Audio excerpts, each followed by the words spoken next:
السلام علیکم ورحمۃ اللہ وبرکاتہ۔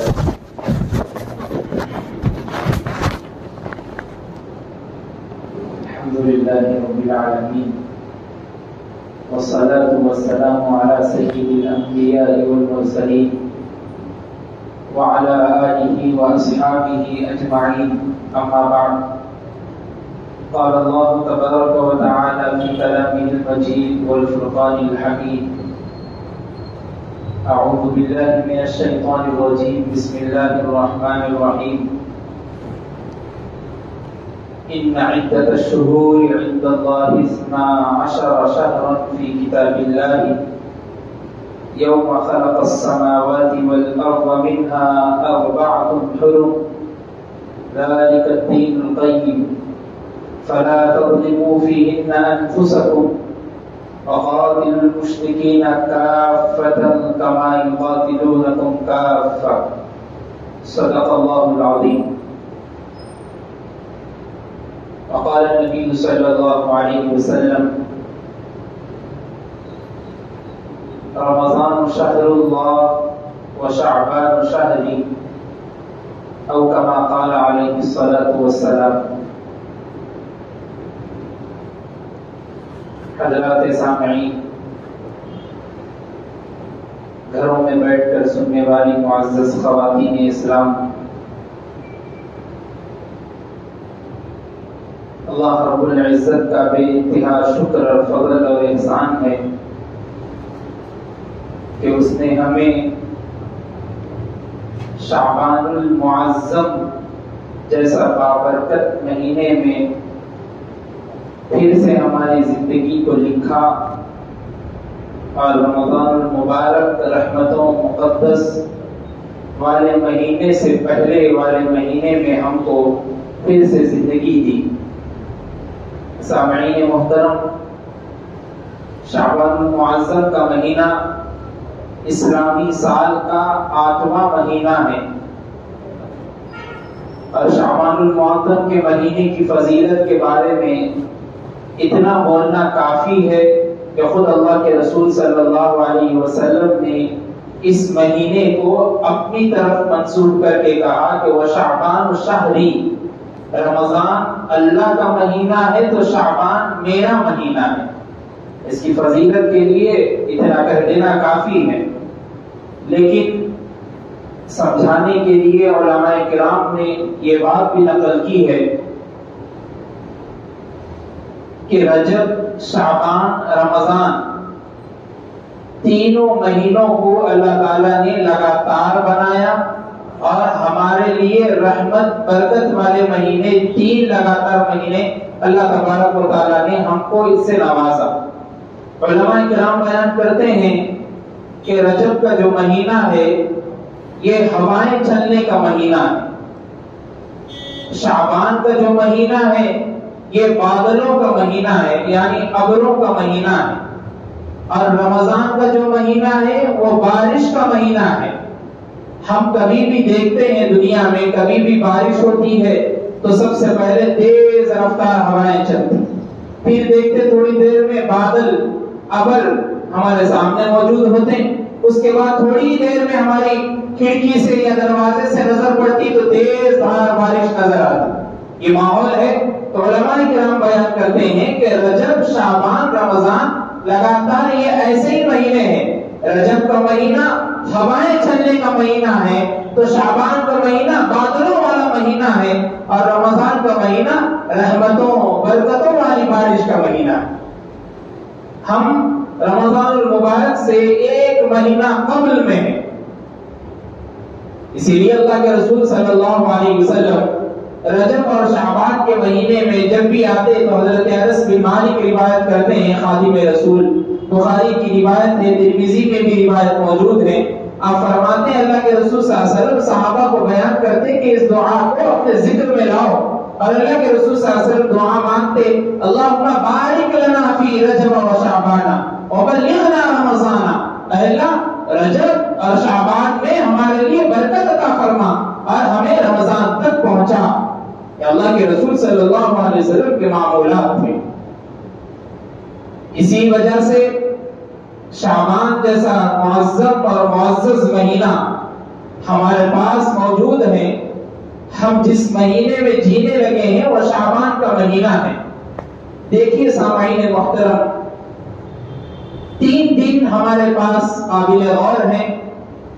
ایک وہ دن جو گزر گیا، دوسرا وہ دن جو پریزنٹ حال میں موجود ہے، تیسرا وہ دن جو مستقبل ہے، فیوچر ہے. ماضی جو گزر گیا سو گزر گیا. اب جو اعمال ہم نے کیے تھے وہ اللہ کے پاس پہنچ گئے. اب اس کو پھر سے صحیح کرنا، اس میں کمی بیشی کرنا کر نہیں سکتے، یہ ہمارے پاس اتنی طاقت نہیں. اور جو فیوچر مستقبل آنے والا ہے وہ اللہ کو معلوم ہے، ہم اسے ناواقف ہے. عالم الغیب تو اللہ ہے، لیکن ایک دن ہمارے بس میں ہے، وہ ہے حال کا دن، پریزنٹ والا دن. ہم اس دن میں دن بھر رات بھر اللہ کی عبادت میں اس کو گزار سکتے یا گنہگاری میں بھی گزار سکتے، یہ ہمارے ہاتھ میں ہے. اسی لیے علماء کرام بیان کرتے کہ رجب کا مہینہ ماضی والا مہینہ ہے، گزر گیا. اب جو اعمال آپ نے کیے تھے وہ اللہ کے پاس پہنچ گئے.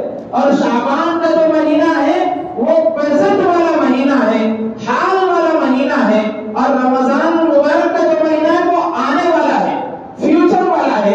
اس میں آپ کی زندگی اور ہماری زندگی رہتی یا نہیں رہتی وہ ہم کو نہیں معلوم. اسی لیے علماء کرام بیان کرتے ہیں کہ حال کا شعبان کا مہینہ یہ ہمارے ہاتھ میں ہے. اسی لیے آج ہم کو آج ہی سے شعبان کا پورے مہینے کی برکتوں کو، فیوزات کو، اس کی رحمتوں کو لوٹنا چاہیے.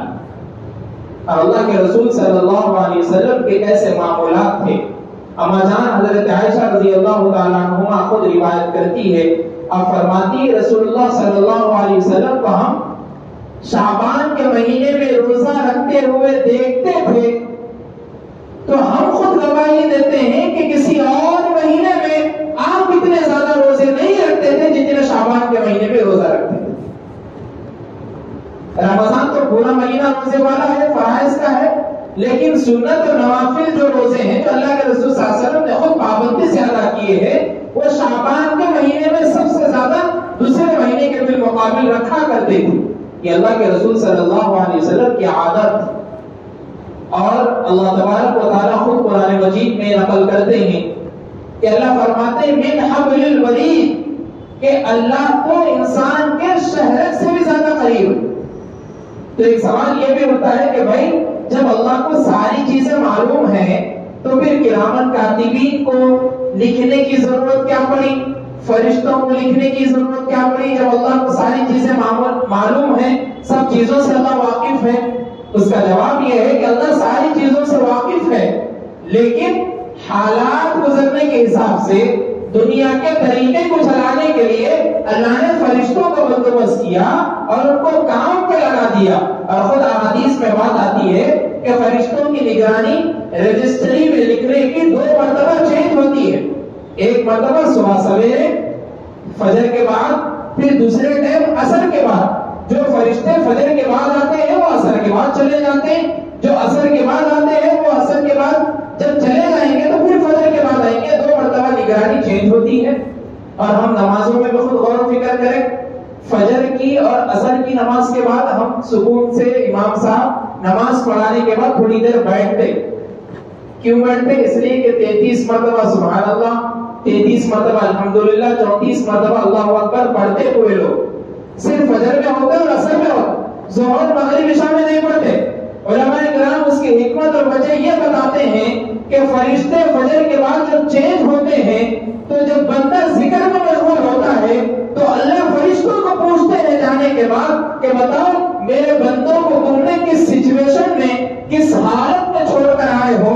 فرشتے کہتے ہیں اللہ آپ کے ذکر میں مشغول تھے میرے بندے، آپ کے بندے، اسی لیے میں ان کو اس حالت میں چھوڑ کے آیا ہوں، میں گواہی دیتا ہوں. فرشتے کہتے ہیں فجر کے بعد ہم پڑھتے ہیں، عصر کے بعد ہم پڑھتے ہیں، تو دونوں بھی چیزیں فرشتے اللہ کے پاس پہنچاتے ہیں. اللہ تبارک و تعالیٰ یہ ساری چیزیں دنیا کو چلانے کے لیے بندوں کے معمولات، ان کے حساب و کتاب کو رجسٹر میں محفوظ کرنے کے لیے بیان کرتے ہیں. اور ایک روایت میں آتا ہے اللہ تبارک و تعالی ہفتے میں 2 مرتبہ بندوں کا حساب و کتاب لیتے ہیں، ایک پیر کا دن اور ایک جمعرات کا دن۔ اسی لیے اللہ کے رسول صلی اللہ علیہ وسلم کے خود روایت ہے، حضرت اسامہ بن زید سے مروی آپ فرماتے ہیں ہم دیکھتے تھے اللہ کے رسول صلی اللہ علیہ وسلم ہفتے میں 2 دن روزہ رکھا کرتے تھے، پیر اور جمعرات کا دن۔ ہم پوچھتے تھے اللہ کے رسول صلی اللہ علیہ وسلم کو اس دن آپ روزہ رکھتے ہیں؟ تو اللہ کے رسول صلی اللہ علیہ وسلم فرماتے ہیں کہ اس دن بندوں کے نامہ اعمال اور ان کا رجسٹر اللہ کے پاس پہنچتا ہے، میں چاہتا ہوں کہ جب میرا رجسٹر پہنچے تو میں روزے کی حالت میں ہوں، اللہ مجھ کو معاف کر۔ اور ایک تو دن میں 2 مرتبہ حساب و کتاب اللہ دیکھ رہے ہیں، پھر ہفتے میں 2 مرتبہ دیکھ رہے ہیں، تو سال میں 1 مرتبہ جب ہوتا وہ شعبان کا مہینہ ہے۔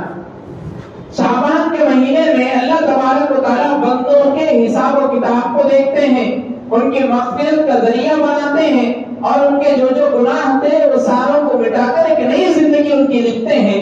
شب برات کے متعلق سے اس میں بیانات آپ کے سامنے ہوں گے، لیکن یہاں بتانا یہ مقصود ہے کہ اللہ کے رسول صلی اللہ علیہ وسلم شعبان کی فضیلت کو اپنے انداز میں صحابہ کرام کے سامنے بیان کرتے تھے۔ حضرت اسامہ بن زید سے خود روایت مروی ہے، آپ فرماتے ہیں ہم اللہ کے رسول صلی اللہ علیہ وسلم کو دیکھتے آپ شعبان کے مہینے میں لگاتار روزے رکھتے تھے۔ ہم نے پوچھا اللہ کے رسول صلی اللہ علیہ وسلم آپ شعبان کے مہینے میں اتنا زیادہ روزے رکھتے ہیں؟ اللہ کے رسول صلی اللہ علیہ وسلم فرماتے ہیں مومن بندے اور مسلمان بندے ان چیزوں سے غافل ہیں، کیا ان کو نہیں معلوم شعبان میرا مہینہ اور رمضان اللہ کا مہینہ ہے؟ رمضان کا مقدم شعبان ہے۔ ایک لشکر جب کسی پر حملہ کرنے جاتا ہے تو اس سے پہلے چند سپاہیوں کو چند گھوڑوں کو بھیجتا ہے تاکہ وہاں کے حالات معلوم ہو۔ اللہ تبارک و تعالیٰ رمضان سے پہلے شعبان کو بھیجتے ہیں تاکہ بندوں کے حالات معلوم ہو، تاکہ بندوں کی مغفرت کا اعلان ہو، تاکہ بندوں کے گناہوں میں کمی ہو، تاکہ ایک مہینہ جو آنے والا ہے وہ رمضان المبارک کا مہینہ ہے جو مقدس ہے، معطر ہے، مطہر ہے، پاک و صاف ستھرا مہینہ ہے، جس میں شیاطین کو قید کر دیا جاتا ہے، جس میں گناہوں کے بارے میں سوچنا بھی اس کے دماغ سے نہیں جاتا، وہ مہینہ آنے والا ہے۔ اس سے پہلے اللہ تبارک و تعالیٰ شعبان کے مہینے کو ذکر کر کے اس میں لوگوں کی اور بندوں کی مغفرت کرتے تھے۔ تو ہمیں بھی چاہیے کہ ہم شعبان کے مہینے میں لگاتار روزے رکھیں، روزے رکھنے کی مشق کریں۔ اور بعض علماء یہ بھی بیان کرتے ہیں کہ اللہ کے رسول صلی اللہ علیہ وسلم 15ویں شعبان کے بعد 27، 28 اور 26 کے وقت روزہ نہیں رکھتے تھے، اور خود حدیث میں موجود ہے کنز العمال کی آپ فرماتے ہیں اللہ کے رسول صلی اللہ علیہ وسلم نے 27، 26 شعبان، 28 شعبان کے بعد روزہ رکھنے سے منع فرمایا ہے۔ اس کی حکمت یہ ہے کہ بھائی آنے والا مہینہ رمضان کا ہے، اگر کوئی بندہ شعبان کی 26، 27، 28، 29 میں روزہ رکھتے ہوئے رمضان کے مہینے میں انٹری لے گا، رمضان کے مہینے میں جائے گا تو پورا مہینہ روزہ رکھنا ہے، تو بندہ اس سے پہلے سست ہو جائے گا، غافل ہو جائے گا۔ اس لیے اللہ کے رسول صلی اللہ علیہ وسلم شعبان کے آخری لمحات میں روزے کو ترک کر کے خوب اچھی طرح سے کھایا کرتے تھے اور صحابہ کو بیان کیا کرتے تھے اور منع کرتے تھے روزہ رکھنے سے۔ اس سے یہ چیز پیدا ہوتی ہے کہ آدمی کے بدن کے اندر چستی آتی ہے، ہمت بڑھتی ہے، طاقت بڑھتی ہے، اور جب طاقت آ گئی، چستی آ گئی، تو بندہ پورا رمضان کا مہینے کی عبادت اور روزے سکون سے لگاتار رکھ سکتا ہے، اس کے روزے نہیں چھوٹ۔ اللہ کے رسول صلی اللہ علیہ وسلم کے معمولات تھے۔ اور حضرت سلمان فارسی رضی اللہ تعالیٰ خود روایت کرتے ہیں اللہ کے رسول صلی اللہ علیہ وسلم نے فرمایا، اللہ کے رسول صلی اللہ علیہ وسلم نے رجب کے آخری جمعے میں خطبہ دیتے وقت فرمایا کہ لوگوں یاد رکھو ایک مہینہ تمہارے پاس آنے والا ہے۔ اس مہینے کو بیان کرنے سے پہلے اللہ کے رسول صلی اللہ علیہ وسلم نے ایک حدیث سنائی، فرمایا رمضان شہر اللہ وشعبان شہری، رمضان اللہ کا مہینہ ہے تو شعبان میرا مہینہ ہے، وہ مہینہ تم پر آنے والا ہے۔ لوگ ان چیزوں سے غافل ہے کہ شعبان آنے کے بعد لوگ وقت گزاری میں، بیکار کی چیزوں میں، بیکار کے ماحول میں پڑے رہتے ہیں۔ اللہ کے رسول صلی اللہ علیہ وسلم فرماتے ہیں آخری خطبے میں آپ نے فرمایا کہ دیکھو یاد رکھو شعبان کا مہینہ رمضان کا مقدم ہے، جو شعبان کے مہینے میں جتنی نیکیوں کے ساتھ تم مہینے کو گزارو گے اللہ تبارک و تعالیٰ رمضان میں اتنی آسانی پیدا کریں. اسی لیے شعبان کا مہینہ جب ہمارے پاس آتا ہے، ہم جس حال میں گزر رہے ہیں شعبان کا مہینہ ہے، ہم کو چاہیے کہ ہم روزہ رکھیں، ہم کو چاہیے کہ ہم گناہوں سے پاک صاف ستھرے ہو. یاد رکھو، ہم اپنے دوستوں سے بچ کر، اپنے والدین سے بچ کر، اپنے خاندان والوں سے بچ کر، اپنے دوست احباب اور گلی محلے میں رہنے والوں سے بچ کر گناہ تو کر سکتے ہیں، لیکن اللہ کی آنکھ سے، اللہ کے دیکھنے سے ہم بچ نہیں سکتے. اللہ تو ہمیں ہر جگہ دیکھتے ہیں.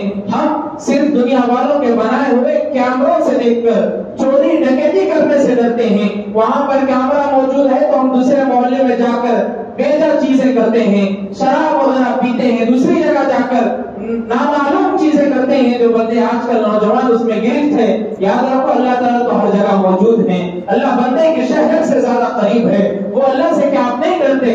وہ اللہ کا کیمرہ آپ کو دیکھ رہا ہے. کیا آپ کو اس کیمرے سے ڈر نہیں لگتا؟ وہ فرشتے آپ کے دائیں بائیں موجود ہیں. کیا ان فرشتے کی رجسٹری میں لکھنے سے آپ نہیں ڈرتے؟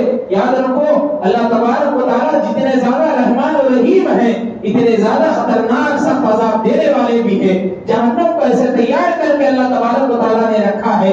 خود قرآن مجید میں بات آتی ہے، یوم نقول لجہنم هل امتلأت وتقول هل من مزید. جہنم سے اللہ نے سوال کیا کہ جہنم هل امتلأت، کیا تو بھر گئی؟ اب بس، کیا اتنی زیادہ خطرناک تیرے اندر آگ ڈالی گئی؟ اب تو بھر گئی ہوگی. جہنم کہتی ہے وتقول هل من مزید. جہنم اللہ سے فرماتی ہے بس اتنا ہی، اور ڈالیے، اور مزید میرے اندر گرمی پیدا کریے، تاکہ میں لوگوں کو جگڑ کر، ان لوگوں کو مار کر، ان کے آنکھ ان کے منہ میں انگار کے نہیں لگا کر ان کو بتاؤں کہ تم نے اللہ کی نافرمانی میں زندگی کو گزارا، تم نے رسول اللہ صلی اللہ علیہ وسلم کی نافرمانی میں زندگی کو گزارا، تم نے رسول اللہ صلی اللہ علیہ وسلم کی سنتوں کو چھوڑ کر بدعات میں اپنی زندگی کو گزارا.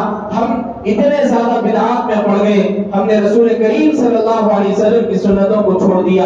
یاد رکھو، اگر اس ٹائم اس وقت ہمیں موت آ گئی اور ہمارے پاس ملک الموت والا فرشتہ آ گیا تو ہم کیا جواب دیں گے؟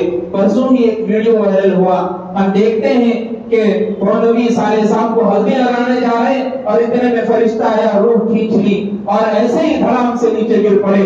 یاد رکھو، افسوس ہوا دیکھ کر. ویسے ہی بندہ جب جاتا ہے بدعات کرتے ہوئے اللہ کے پاس جا کر، قبر میں جا کر اللہ کے رسول صلی اللہ علیہ وسلم کو کیا صورت دکھائے گا؟ کیا بولے گا کہ میں ہلدی کی رسم میں موجود تھا، میں منگنی کی رسم میں موجود تھا، میں منجوں میں موجود تھا، میں طریقے کے بدعات میں موجود تھا. اللہ کے رسول صلی اللہ علیہ وسلم کو کیا صورت دکھائیں گے ہم؟ کس ماحول میں پڑے ہوئے ہیں؟ ماحول سے نکلیے. اللہ کے رسول صلی اللہ علیہ وسلم نے جو سیرت ہمیں سکھائی، جو زندگی گزارنے کا ہمیں طریقہ سکھایا، ان کو معلوم کریے. اساتذہ سے، ملزموں سے، مفتی صاحب سے، مولانا سے مسئلہ پوچھیے اور ان کی طرف اپنے قدم کو بڑھائیے اور جنت کی طرف اپنے قدم کو لے جائیے اور آسانی کے ساتھ زندگی گزاریے. مشکلات میں اپنے آپ کو مت ڈالیے اور بدعات سے بچتے رہنے کی کوشش کریے. اللہ کے رسول صلی اللہ علیہ وسلم نے خود فرمایا، کل بدعۃ ضلالہ وکل ضلالۃ فی النار. ہر بدعت گمراہی ہے، ہر گمراہ شخص جہنم میں جانے والا ہے. ہم کیا جواب دیں گے اللہ کے رسول صلی اللہ علیہ وسلم؟ ہم کیا صورت دکھائیں گے اللہ تبارک و تعالیٰ کے پاس؟ شعبان کے مہینے کی فضیلت جب ہمارے سامنے پڑھتے ہیں، ہم دیکھتے ہیں تو آتی ہے. مشہور تابعی قیس بن ثابت رحمۃ اللہ علیہ بیان کرتے ہیں، جب شعبان کا مہینہ اسٹارٹ ہوتا تو میں میری دکان کو تالا ڈال دیتا. اس کے بعد مسجد میں روزانہ شعبان سے لے کر رمضان کے ختم ہونے تک میری دکان بند رہتی، تالا رہتی اور میں قرآن مجید کی تلاوت میں مشغول رہتا. یہ ہمارے اولیاء گزرے، یہ ہمارے تابعین گزرے، ان کو دیکھ کر زندگی گزارنا ہے. ہم کس ماحول میں پڑے ہوئے ہیں؟ حضرت عمران بن حسین رحمۃ اللہ علیہ اتنے بڑے اکابر تابعین فرماتے ہیں، آپ امام جعفر کے خاندان سے، فرماتے ہیں جب شعبان کا مہینہ شروع ہوتا تو ہم مساجد میں جہاں پر ہم رہتے وہاں پر پورے لوگوں کو دیکھتے کہ پورا مجموعہ شعبان کے مہینے سے اسٹارٹنگ سے ہی قرآن مجید کی تلاوت میں مشغول ہو گیا. اور عمران بن حسین رحمۃ اللہ علیہ روایت کرتے ہیں، کیا فرماتے ہیں شعبان کا مہینہ قاری قرآن کا مہینہ ہے، قرآن پڑھنے والوں کا مہینہ ہے. اور جب شعبان ہمارے پاس موجود ہے، ہم باہر کے ماحول میں ہیں، ہم باہر کے عیش و آرام میں ہیں، باہر کے حرام کاموں میں پڑے ہوئے ہیں، مٹی سود خوری کے معاملات میں ہم پڑے ہوئے،